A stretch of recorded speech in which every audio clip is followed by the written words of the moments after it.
দেশের বিভিন্ন জায়গার আরও কিছু খবর নিয়ে এবার একটি ডেস্ক রিপোর্ট।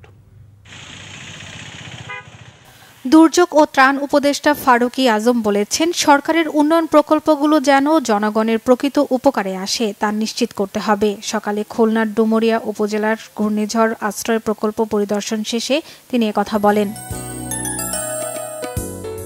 সিরাজগঞ্জের কেন্দ্রীয় জামে মসজিদের মেইন গেট নির্মাণ কাজের উদ্বোধন করা হয়েছে। উদ্বোধন করেন বিএনপির স্থায়ী কমিটির সদস্য সাবেক মন্ত্রী ইকবাল হাসান মাহমুদ টুকু।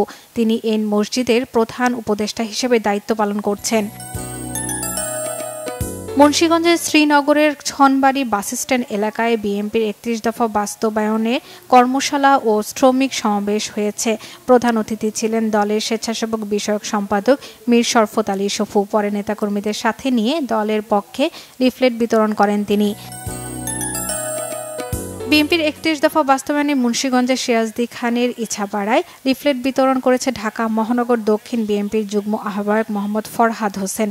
বাংলাদেশ বিনির্মাণে সবাইকে ধানের শীষ প্রতীকে ভোট দেওয়ার আহ্বান জানান তিনি। ৩১ দফা বাস্তবায়নে জয়পুরহাটের কালাইয়ে বিএনপির উদ্যোগে গণমিছিল ও সমাবেশ হয়েছে।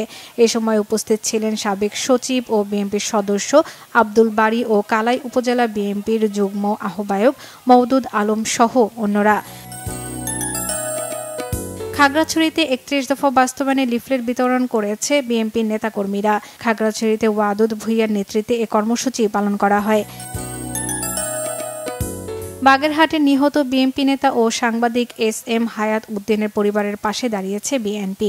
দলের চেয়ারপারসন বেগম খালেদা জিয়া ও ভারপ্রাপ্ত চেয়ারম্যান তারেক রহমানের পক্ষে বিএনপির প্রয়াত এ নেতার পরিবারের খোঁজ খবর নিতে তার বাড়িতে যান বাগেরহাট ২ আসনের সাবেক সংসদ সদস্য এম.এ.এইচ. সেলিম।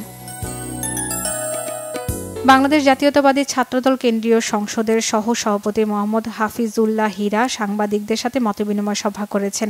আগামী নির্বাচনে কিশোরগঞ্জ ৪ আসন থেকে তিনি বিএনপির মনোনয়ন প্রত্যাশী বলে জানান হাফিজুল্লাহ হীরা। স্বৈরাচারের দোসর জাতীয় পার্টি ও ১৪ দলের কার্যক্রম নিষিদ্ধ করা সহ ৫ দফা দাবিতে চট্টগ্রামে গণমিছিল করেছে জামাতে ইসলামী। পিআর পদ্ধতিতে আগামী ফেব্রুয়ারিতেই নির্বাচনের দাবি জানান বক্তারা। শর্মিলা কেয়া, বাংলা ভিশন নিউজ ডেস্ক।